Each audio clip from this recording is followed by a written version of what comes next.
Hello everyone, welcome to NET JRF solutionist. आप सभी लोगों का स्वागत करता हूं आपके अपने यूट्यूब चैनल पे। सबसे पहले आप लोग अगर इस चैनल पर नए हैं तो इस चैनल को सब्सक्राइब ज़रूर कर लीजिएगा और इस चैनल के सभी वीडियोस के नोटिफिकेशन को पाने के लिए आप हमारे चैनल का बेल आइकन भी प्रेस कर सकते हैं। इससे आपको सारे वीडियोस के अपडेट मिलते रहेंगे। आज मैं आप लोगों को बताने वाला हूं जो आपके एग्ज़ाम्स होने जा रहे हैं उस सितंबर 2020 एग्जामिनेशन से रिलेटेड हम डिस्कशन करने वाले हैं कि आज का जो डिस्कशन होगा वो इम्पॉर्टेंट टॉपिक्स ऑफ जियोग्राफी के बारे में है। यानी कि मैं आप लोगों को बताऊंगा कि सितंबर का जो एग्ज़ाम है इसमें किन टॉपिक को आपको पढ़ना चाहिए और किन को नहीं पढ़ना चाहिए, क्योंकि ज़्यादातर स्टूडेंट कंफ्यूज होते हैं सिलेबस को लेकर के कि क्या टॉपिक हम पढ़ें और क्या ना पढ़ें। इतने कम समय में सारे टॉपिक्स को पढ़ पाना बड़ा ही मुश्किल काम होता है। चलिए आपके टाइम को वेस्ट किए बिना क्लास को स्टार्ट करते हैं। अनअकैडमी प्लस पे मेरे कोर्सेज चल रहे हैं, आप चाहें तो इन कोर्सेज को ज्वाइन कर सकते हैं और अपने एग्ज़ाम को क्रैक कर सकते हैं, क्योंकि ये कोर्सेज बैच कोर्सेज भी हैं और प्लस आपको यहाँ पर जियोग्राफी के मेरे कोर्सेज भी मिलते हैं। सो इंडिविजुअल और कंबाइंड क्लासेस आपको यहाँ पर दोनों ही मिल जाते हैं। आप मुझे अनअकैडमी पे भी फॉलो कर सकते हैं। किसी भी क्वेरी के लिए आप मुझे इस नंबर पर व्हाट्सएप कर सकते हैं। साथ ही साथ आप अगर अनअकैडमी प्लस ज्वाइन करना चाहते हैं तो यूज़ करिएगा मेरा रेफरल कोड अभिषेक जी, जिससे कि आपको डिस्काउंट भी मिल जाएगा। शुरुआत करना चाहूँगा मैं सबसे पहले मॉडल्स एंड थ्योरीज से, क्योंकि ये मेरे अकॉर्डिंग सबसे इम्पॉर्टेंट सेक्शन है आपके जियोग्राफी का।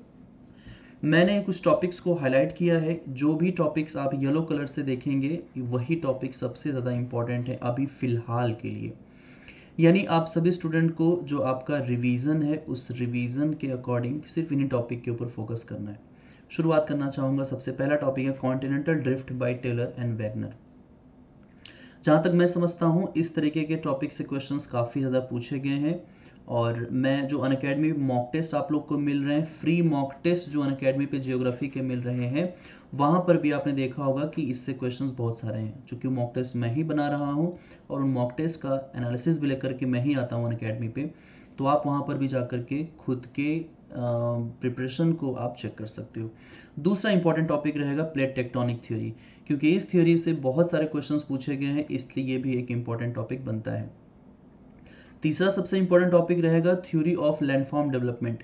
इसमें सबसे इंपॉर्टेंट टॉपिक रहेगा डेविस का, लेकिन आजकल पेंक से भी क्वेश्चन एग्जाम में पूछे जाते हैं। तो आपको दोनों ही टॉपिक्स के ऊपर क्या करना है, अपनी कमांड बनानी है। आप स्लोप डेवलपमेंट थ्योरी को छोड़ सकते हैं, क्योंकि स्लोप डेवलपमेंट के सिंपली आपसे कॉन्सेप्ट पूछे जाते हैं कि कौन सा स्लोप का मॉडल किसने दिया था। अगर आपको इतना पता है तो इसको पढ़ने की ज़रूरत नहीं है। डेमोग्राफिक ट्रांजिशन थ्योरी की अगर हम बात करें तो पॉपुलेशन ज्योग्राफी का बहुत इंपॉर्टेंट टॉपिक है, यहाँ से बहुत सारे क्वेश्चन पूछे जाते हैं, तो ये भी एक इंपॉर्टेंट टॉपिक रहेगा। बात करते हैं हम थ्योरी ऑफ पॉपुलेशन ग्रोथ की, तो ये वो टॉपिक है जिससे कि क्वेश्चंस माल्थस और सैडलर से आजकल पूछे जा रहे हैं। रिकार्डो से सिर्फ इतना ही पूछा जाता है कि कंपैरेटिव कॉस्ट थ्योरी किसका दिया हुआ है और कब दिया हुआ है। यानी कि शुरुआत के अगर 5 मॉडल्स की बात करूँ तो ये सभी बहुत इंपॉर्टेंट है। फ्रीक्वेंटली यहाँ से एग्जाम क्वेश्चंस आपके एग्जाम में क्वेश्चंस पूछे जा रहे हैं। आप माइग्रेशन के मॉडल्स को चाहें तो छोड़ सकते हैं, क्योंकि इतने कम समय में आप इनका रिवीजन कर पाना बड़ा मुश्किल है। ये सिर्फ उन स्टूडेंट्स के लिए है जो खुद से सेल्फ स्टडी करते हैं। ये सिर्फ उन स्टूडेंट्स के लिए है जो अभी घर बैठ करके खुद से सेल्फ स्टडी कर रहे हैं। ये मेरे अनअकैडमी के प्लस लर्नर्स के लिए बिल्कुल नहीं है, क्योंकि मैंने ये सभी टॉपिक जो हैं पढ़ा रखे हैं आप लोगों को। तो आप इन सभी टॉपिक के ऊपर फोकस कर सकते हो ज़्यादा तौर पे, लेकिन बाकी टॉपिक पे आपको रिवीजन करना है। ये सिर्फ सेल्फ स्टडी करने वाले स्टूडेंट्स के लिए है। दूसरा रहेगा इसमें law of primate city, rank size rule. Rank size rule और प्राइमेटिसिटी बहुत इंपॉर्टेंट टॉपिक्स हैं सेटलमेंट जियोग्राफी से, जहाँ से बहुत सारे क्वेश्चंस पूछे जाते रहे हैं। आप इनके ऊपर फोकस कर सकते हो। सेंट्रल प्लेस थ्योरी, क्रिस्टॉलर एंड लॉश का मॉडल बहुत इंपॉर्टेंट रहेगा, इस पर फोकस करना बहुत ज़रूरी है, ये इंपॉर्टेंट टॉपिक रहेगा। वॉन थ्यूनेन का मॉडल जो है एग्रीकल्चरल लोकेशन का मॉडल था, ये भी काफ़ी इंपॉर्टेंट है, इसको पढ़ना बहुत ज़रूरी है।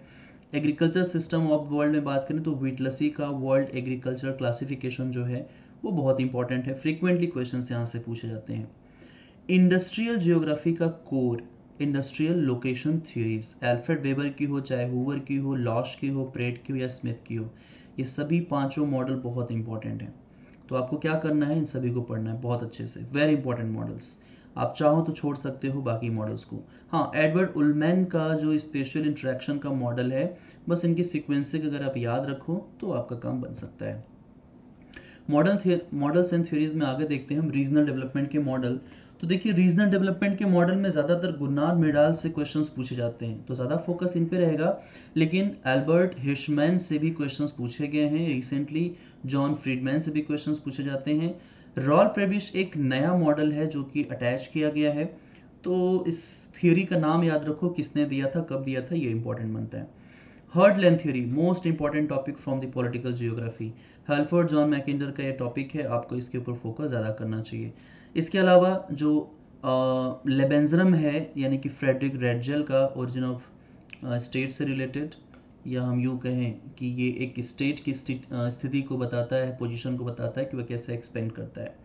रिमलैंड थ्योरी से बहुत रटे रटाए क्वेश्चंस आते हैं, बिल्कुल आपके मैकेंडर के हार्टलैंड थ्योरी की तरह ही, तो आप इसे पढ़ सकते हो क्योंकि थोड़ा बहुत इंपॉर्टेंट है। बात करें internal structure of the city की, तो आप इसे छोड़ सकते हैं क्योंकि models of urban land use जो बर्गेस का है, ये बहुत इंपॉर्टेंट मॉडल है। सबसे ज़्यादा क्वेश्चन यहाँ से पूछे जाते हैं, इसलिए आपको फोकस इस पर करना है। हैरिस उलमैन का भी मॉडल आप पढ़ सकते हो, राइट। हाइट का मॉडल भी इंपॉर्टेंट है, जितने भी अर्बन लैंड यूज के मॉडल हैं सारे इंपॉर्टेंट है। कनेक्टिविटी मैट्रिक्स आप पढ़ सकते हैं। कनेक्टिविटी मैट्रिक्स में एज, वर्टिसेस, डायमीटर, ये सभी बहुत इंपॉर्टेंट हैं। इसके अलावा अल्फा, बीटा, गामा इंडेक्स, ये भी बहुत इंपॉर्टेंट है, तो इन्हें भी आपको पढ़ना चाहिए क्योंकि ये भी बहुत इंपॉर्टेंट है। आगे चलते हैं, मॉडल्स एंड थ्योरीज के बाद हम शुरू करेंगे जियोमॉर्फोलॉजी। अब देखो, जियोमॉर्फोलॉजी में आपको कमांड बना लेनी चाहिए, रिवीजन कर लेना चाहिए एंडो एंड एक्सोजेनेटिक फोर्सेस से। डेनुडेशन एंड वेदरिंग, ये दो बहुत इंपॉर्टेंट कॉन्सेप्ट है, इन्हें मैं कोर कॉन्सेप्ट कहता हूँ एनटीए यूजीसी नेट जियोग्राफी के लिए, क्योंकि यहीं से क्वेश्चंस फ्रीक्वेंटली पूछे जाते हैं। इसके अलावा जो लैंडफॉर्म ऑकरेंस है, जिसमें कि हमने देखा है कि किस तरीके जो इरोजनल एजेंट होते हैं, जैसे कि विंड हो गए, रिवर, ग्लेशियर, अंडरग्राउंड वाटर और पेरी ग्लेशियर, इन सभी को आपको पढ़ लेना चाहिए। इनके ज़्यादातर आप पढ़िए तो इरोजनल, ठीक है, इरोजनल फीचर्स को पढ़िए प्लस डिपोजिशनल फीचर्स को पढ़िए, क्योंकि ये दोनों ही एग्जाम में ज़्यादातर पूछे जाते हैं कि कौन सा जो लैंडफॉर्म है वो किस एजेंट का बनाया हुआ है, क्या वो इरोजनल है या फिर वो डिपोजिशनल है। इसके बाद मैं बात करना चाहूँगा सिस्मिसिटी की। सिस्मिसिटी में एक टॉपिक आपको ऐड कर लेना चाहिए, वो है अर्थ का इंटीरियर। जी हाँ, अर्थ के इंटीरियर से स्पेशली जो डिसकंटिन्यूटीज़ हैं, जो अनकन्फर्मिटी होती है, वहाँ से क्वेश्चंस बहुत सारे पूछे जाते हैं। सो आप सभी लोग उसके ऊपर ध्यान रखेंगे। अर्थक्वेक में बेसिकली जो वेव्स हैं, PSL वेव्स हैं, इनके बारे में थोड़ा सा पढ़ लीजिएगा, इंपॉर्टेंट रहेगा। Concept of folding, faulting and volcanicity, specially fold और फॉल्ट से क्वेश्चंस काफ़ी पूछते हैं। फोल्ड थोड़ा सिंपल है लेकिन फॉल्ट कंफ्यूजिंग है, फॉल्ट से क्वेश्चंस कंफ्यूज करते हैं, तो फोकस आपका यहाँ पर होना चाहिए। वोल्केनिसिटी में यानी कि जो ज्वालामुखी प्रक्रियाएं होती हैं, इनका मैकेनिज्म समझ लीजिए, इंपॉर्टेंट रहेगा। जियोमॉर्फिक हैजार्ड पढ़ लीजिए, लेकिन अभी इंपॉर्टेंट टॉपिक को हम डिस्कशन कर रहे हैं, तो सिर्फ मोस्ट इंपॉर्टेंट टॉपिक आपको मैं बता रहा हूँ, इसके अलावा और कुछ नहीं। Composition and structure of atmosphere, climatology में बात करें तो सबसे इंपॉर्टेंट है, वहीं इंसुलेशन एंड टेम्परेचर भी बहुत इंपॉर्टेंट टॉपिक है। Heat budget of the earth को छोड़ सकते हैं। Air pressure and winds, very important topic, यहाँ से बहुत फ्रीक्वेंट क्वेश्चंस आते हैं। ट्राई सेल्यूलर मॉडल और जो इसमें आपके एयर प्रेशर बेल्ट्स होते हैं वो भी काफ़ी इंपॉर्टेंट है। एयर मासेस को चाहे छोड़ सकते हैं, फ्रंट को थोड़ा सा पढ़ सकते हैं, type of fronts, specially occluded front कैसे बनता है, इनके बारे में जानकारी होनी चाहिए। साइक्लोन्स को जरूर पढ़िए क्योंकि साइक्लोन्स बहुत इंपॉर्टेंट हैं, स्पेशली ट्रॉपिकल साइक्लोन से बहुत सारे क्वेश्चंस आते हैं। टेम्परेट साइक्लोन का डिस्ट्रीब्यूशन, इसका मैकेनिज्म पूछा जाता है एग्जाम में, इसे आप फोकस कर सकते हैं। Coming to the very important topic that is climatic classification of Koppen and Thornthwaite, यानी कि कोपेन का जो क्लाइमेटिक क्लासिफिकेशन है, बहुत रिपीटेडली क्वेश्चंस यहाँ से आते हैं। इनके जो अल्फ़ाबेट हैं ABCD और E, ये जितने भी अल्फ़ाबेट आप देख रहे हो ये सभी इंपॉर्टेंट है, लेकिन जो ये कैप्स वाले नहीं बल्कि जो स्मॉल लेटर्स वाले अल्फ़ाबेट्स हैं वो बहुत कंफ्यूज करते हैं। फोकस कहाँ करना है आपको, इन स्मॉल्स अल्फ़ाबेट्स के ऊपर फोकस करना है। थॉर्नथ्वेट के जितने भी डिस्ट्रीब्यूशन हैं टेम्परेचर से रिलेटेड, जो इनके पैरामीटर्स हैं उनको पढ़ लीजिए, फंस जाएगा क्वेश्चन यहाँ से बहुत ही आसानी से। इंसो इवेंट, जिसमें कि हम एल नीनो, ला नीना और सदर्न ऑसिलेशन देखते हैं, क्लाइमेटोलॉजी का बहुत ही इंपॉर्टेंट सेक्शन है, बहुत फ्रीक्वेंटली क्वेश्चन यहाँ से बनता है। बाकी टॉपिक्स को आप छोड़ सकते हो। ओशनोग्राफी की अगर हम बात करें तो ओशनोग्राफी में आपको रिलीफ फीचर बहुत इंपॉर्टेंट है, यहाँ से बहुत फ्रिक्वेंटली क्वेश्चंस आते हैं। आजकल यहाँ पर ट्रेंच से क्वेश्चंस पूछे जा रहे हैं, तो ट्रेंच के ऊपर फोकस जरूर करिएगा। इसके अलावा टेम्परेचर, डेंसिटी और सैलिनिटी, स्पेशली सैलिनिटी और डेंसिटी से रिलेटेड क्वेश्चंस काफ़ी आ रहे हैं ओशनोग्राफी से, आप इसके ऊपर फोकस कर सकते हैं। हमेशा से इंपॉर्टेंट टॉपिक रहा है ओशन करंट। तो ये ओशन करंट जो है warm and cold current, specially cold currents के लोकेशन बहुत पूछे जाते हैं। वार्म करंट जहाँ से जनरेट होती है उनकी लोकेशन और उनका टर्मिनेशन कहाँ पर होता है वो प्लेसेस सबसे पूछे जाते हैं। वेव्स एंड टाइड भी फोकस कर सकते हैं, स्पेशली टाइड से रिलेटेड क्वेश्चंस काफ़ी आते हैं। बाकी टॉपिक्स को आप छोड़ सकते हैं। देखो जियोग्राफी ऑफ इन्वायरमेंट जो है ये एक मल्टीपल एडवांटेज टॉपिक इसे मैं कह सकता हूँ, क्योंकि ये पेपर 1 और पेपर 2 दोनों में ही आपकी हेल्प करेगा। अगर मेरी आप मानिए तो जो इन्वायरमेंटल जियोग्राफी इसको पूरा अच्छे से पढ़ लीजिए अगर मैं आपको कहूँ। लेकिन अगर आप बहुत स्पेसिफिकली पढ़ना चाहते हो तो आप बाकी टॉपिक को छोड़ दीजिए। इन्वायरमेंटल हैजार्ड में बेसिकली पॉल्यूशन आता है। पॉल्यूशन अगर आप पढ़ लेते हैं तो बहुत, देखिए आजकल ज़्यादातर एयर पॉल्यूशन के बारे में पूछा जाता है एग्जाम में। एयर पॉल्यूशन अगर आप पढ़ लेते हो तो भी आपका काम बन सकता है। इसके अलावा आप सिर्फ पढ़िए component of ecosystem, trophic level पढ़िए, एनर्जी फ्लो पढ़िए, साइकिल्स पढ़िए, food chain, food web, ecological pyramid, इनके बारे में आपके कॉन्सेप्ट्स क्लियर होने चाहिए। दूसरा इसका सबसे इंपॉर्टेंट सेक्शन है वो है इन्वायरमेंटल ट्रीटीज। ये अलग कलर से इसलिए है क्योंकि ये बहुत ज़्यादा इंपॉर्टेंट है। यहाँ से क्वेश्चन फिक्स है कि आएंगे ही आएंगे, इसके बाहर से नहीं आएगा। तो इंटरनेशनल ट्रीटीज पढ़िए, नेशनल ट्रीटीज पढ़िए जो भी इन्वायरमेंट के ऊपर बनाई गई हैं। Brundtland commission, agenda 21, sustainable development goals, ये पेपर 1 के भी टॉपिक हैं। क्योटो प्रोटोकॉल, पेरिस एग्रीमेंट, ये भी पेपर 1 के टॉपिक हैं। तो दोनों ही सेक्शन आपका कवर हो जाएगा इजीली। इन्वायरमेंट इसलिए काफ़ी इंपॉर्टेंट है। पॉपुलेशन जियोग्राफी में बस आपको फर्टिलिटी मोर्टेलिटी के ऊपर फोकस करना है और पॉपुलेशन कंपोजिशन के ऊपर फोकस करना है। पॉपुलेशन कंपोजिशन यानी कि पिरामिड्स हो गए, मेल फीमेल, डिपेंडेंसी रेशियो, ये सारी चीज़ें आपको इसमें देखनी है बस। बाकी टॉपिक्स को आप चाहो तो छोड़ सकते हो। सेटलमेंट जियोग्राफी में सबसे इंपॉर्टेंट सेक्शन रहेगा रूरल सेटलमेंट, इनके टाइप, पैटर्न और डिस्ट्रीब्यूशन के बारे में बहुत सारे क्वेश्चन पूछे गए हैं। इसके अलावा concept of mega city, global city, edge city, यहाँ से भी क्वेश्चंस बहुत फ्रीक्वेंटली अब पूछे जा रहे हैं, तो इनके ऊपर फोकस करना जरूरी है। इसके अलावा चेंजिंग अर्बन फॉर्म, जिसमें कि peri urban areas, rural, urban, fringe, suburban, satellite town, यहाँ से क्वेश्चंस भी बहुत फ्रीक्वेंटली बन रहे हैं। तो सेटलमेंट जियोग्राफी से ये टॉपिक पढ़िए, बाकी को आप छोड़ सकते हो। इकोनॉमिक जियोग्राफी की बात करें तो एक बहुत ही फिक्स टाइप ऑफ क्वेश्चन यहाँ से आता है, वो है इकोनॉमिक एक्टिविटीज़ के ऊपर। स्पेशली प्राइमरी और टर्शरी एक्टिविटी एग्जाम में बहुत पूछे जाते हैं, बट फिर भी आपको सभी टाइप के ऊपर फोकस करना है। नेचुरल रिसोर्सेज की बात करें तो वर्ल्ड में जो नेचुरल रिसोर्सेज हैं, जैसे कि पेट्रोलियम हो गया, नेचुरल गैस हो गए, कोल हो गए, इन सब के ऊपर फोकस करना है। इनका डिस्ट्रीब्यूशन, ठीक है, क्लासिफिकेशन तो मैंने आपको भी बताया ब्रॉडली, डिस्ट्रीब्यूशन के ऊपर फोकस करना है। स्पेशली जो माइंस हैं वो एग्जाम में पूछे जाते हैं। इसके अलावा बाकी टॉपिक्स को आप छोड़ सकते हो। एग्रीकल्चर जियोग्राफी में सिर्फ और सिर्फ मॉडल्स में मैंने आप लोग को जो बताया, आपको फोकस करना है डोई, रफ्यूला और जेसी वीवर के मॉडल को बस। इसके अलावा बाकी चीज़ों को आप छोड़ सकते हैं। थोड़ा बहुत अगर पूछता है तो वो पूछता है आपसे एग्रीकल्चर प्रोडक्टिविटी और जो आपके क्रॉप कॉम्बिनेशन रीजन्स होते हैं वहाँ से क्वेश्चंस आते हैं। इंडस्ट्रियल ज्योग्राफी में सिर्फ और सिर्फ मॉडल्स को पढ़ना है आपको, जो मैंने आपको बताया इंडस्ट्रियल मॉडल्स, आपका काम बन जाएगा। बाकी टॉपिक्स को आप छोड़ सकते हो। Geography of trade and transport, geography trade and transport मैंने आपको बताया था कि जो कनेक्टिविटी मैट्रिक्स हैं, जिसमें कि आपको अल्फा बीटा गामा इंडेक्सेस पढ़ने, वो काफ़ी इंपॉर्टेंट है। बाकी टॉपिक आप छोड़ सकते हो, नहीं पढ़ेंगे तो भी आपके क्वेश्चंस वहीं से आएंगे। थोड़ा सा आपको ये स्पेशल फ्लो मॉडल, ग्रेविटी वाले मॉडल के ऊपर फोकस कर लेना चाहिए। रीजनल डेवलपमेंट प्लानिंग की अगर बात करें तो इसमें आपको टाइपोलॉजी ऑफ रीजन्स कैसा होता है, कितने तरह के होते हैं, फॉर्मल या जो फिक्शनल यानी कि फंक्शनल रीजन यहाँ पर होना चाहिए। फंक्शनल रीजन्स क्या होते हैं वो आपसे पूछे जाते हैं। इसके अलावा वर्ल्ड रीजनल डिस्पैरिटी आप चाहो तो छोड़ दो। इकोनॉमिक ब्लॉक्स बहुत इंपॉर्टेंट है, ग्लोबल इकोनॉमिक ब्लॉक से क्वेश्चंस बहुत पूछे जाते हैं। सोशल मूवमेंट ऑफ इंडिया आप इन्हें छोड़ सकते हो। कल्चरल एंड सोशल ज्योग्राफी की अगर बात करें तो concept of culture and it's constituent बहुत इंपॉर्टेंट है। रेशियल क्लासिफिकेशन और cultural realm of the world, यहाँ से क्वेश्चंस, तो ये फर्स्ट 2 टॉपिक ज़्यादा इंपॉर्टेंट है। इनके ऊपर फोकस करेंगे अगर आप तो आप काफ़ी अच्छे मार्क्स ला सकते हैं। बाकी लैंग्वेज फैमिलीज इन इंडिया आप इसे पढ़ सकते हो, इनसे भी एक आध दो क्वेश्चंस आ जाते हैं।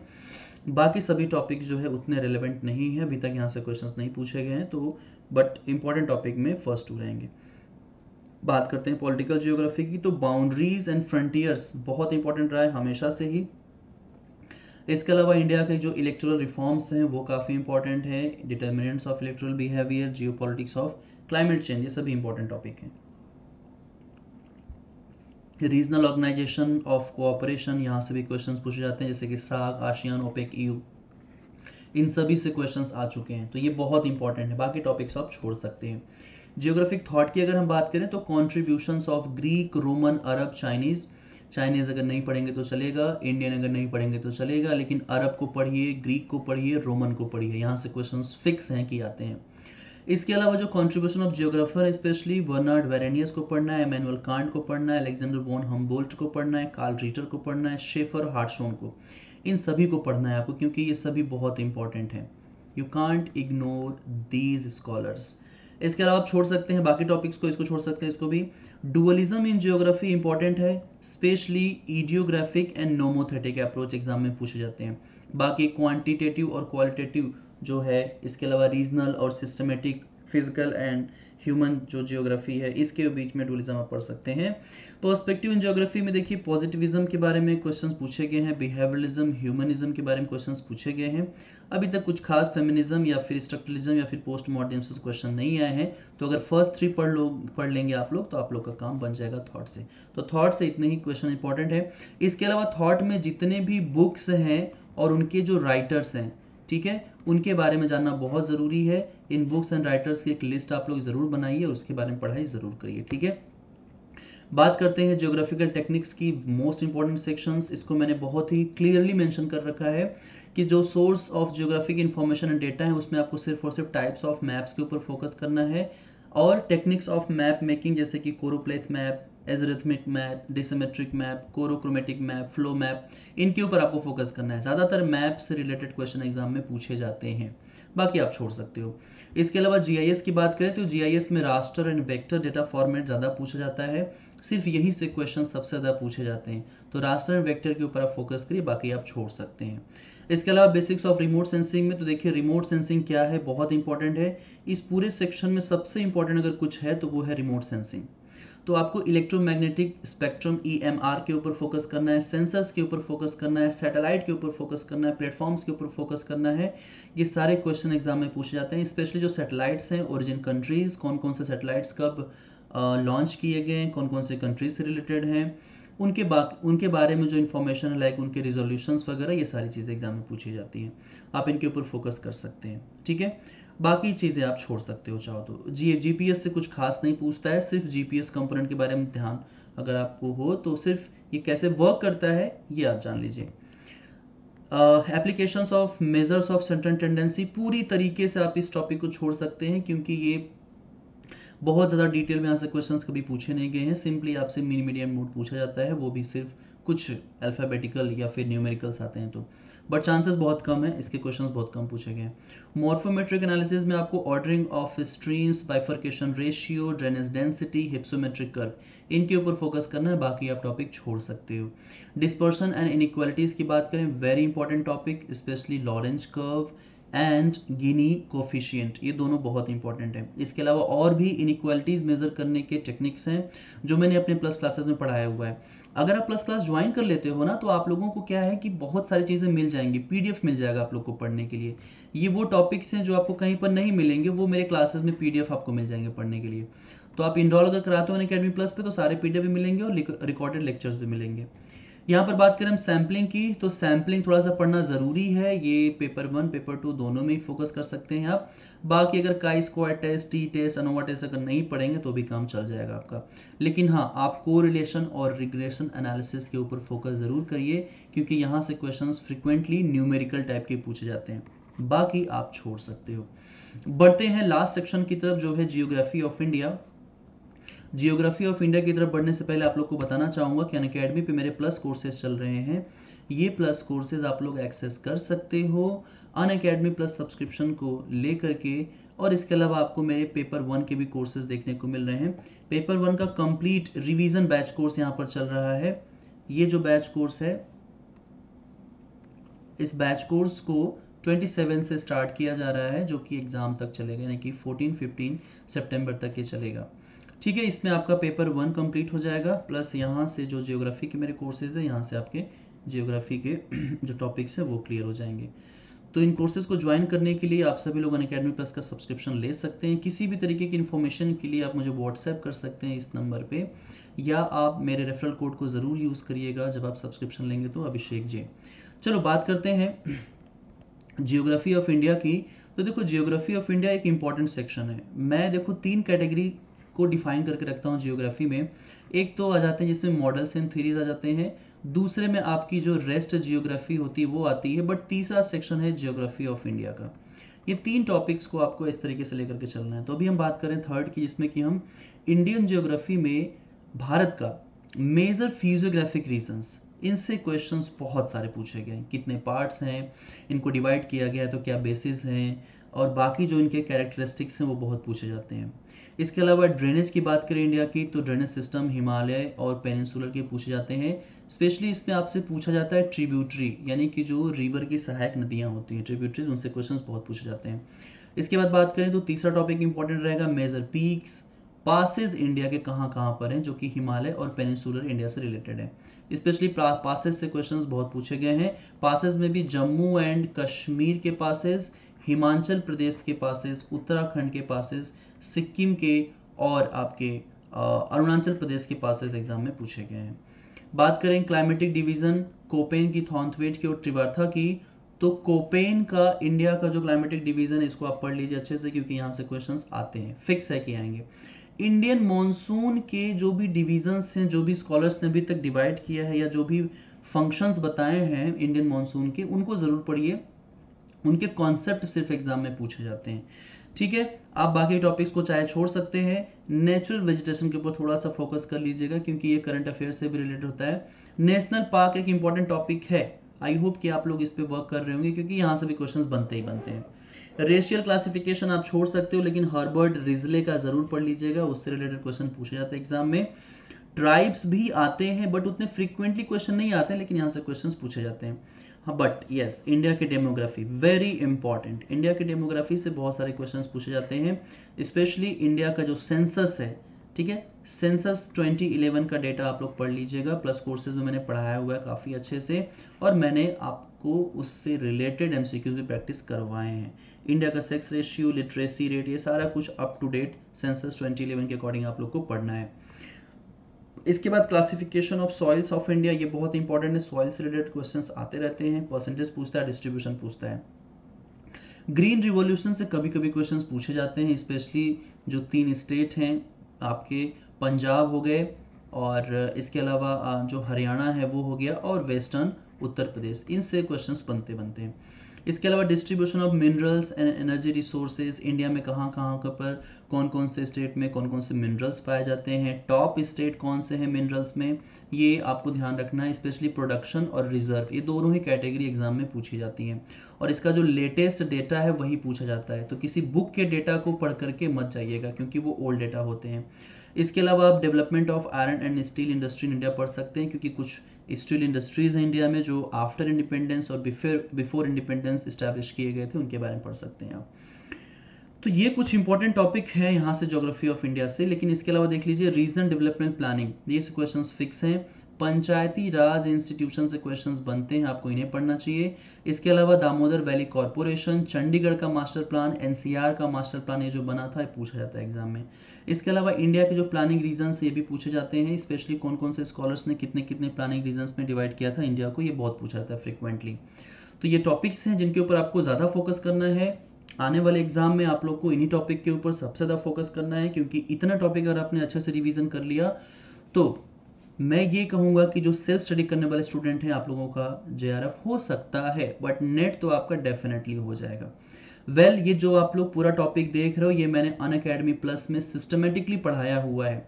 तो आपको ईच एंड एवरी टॉपिक के ऊपर अलग अलग पीडीएफ मिलेंगे पढ़ने के लिए। जो भी टॉपिक आप यहाँ पर देख रहे हो सारे टॉपिक अनअकैडमी पर पीडीएफ में अवेलेबल है मेरे कोर्सेज में।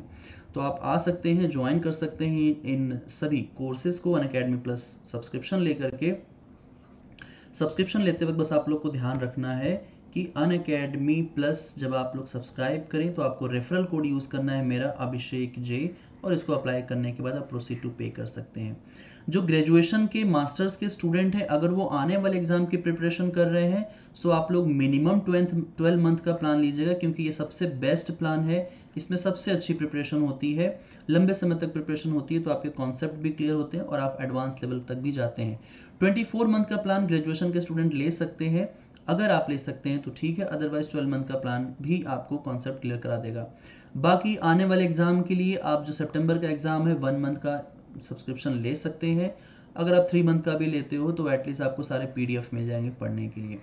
सो थैंक यू एवरीवन, आज की क्लास में इतना ही। आपने अगर चैनल को अभी तक सब्सक्राइब नहीं किया है तो चैनल सब्सक्राइब कर लीजिए, इस वीडियो को ज़रूर शेयर कर दीजिएगा अपने फ्रेंड्स को, ताकि और लोगों तक ये वीडियो पहुंचे और उन्हें भी इन सभी इंपॉर्टेंट टॉपिक के बारे में इंफॉर्मेशन मिल सके।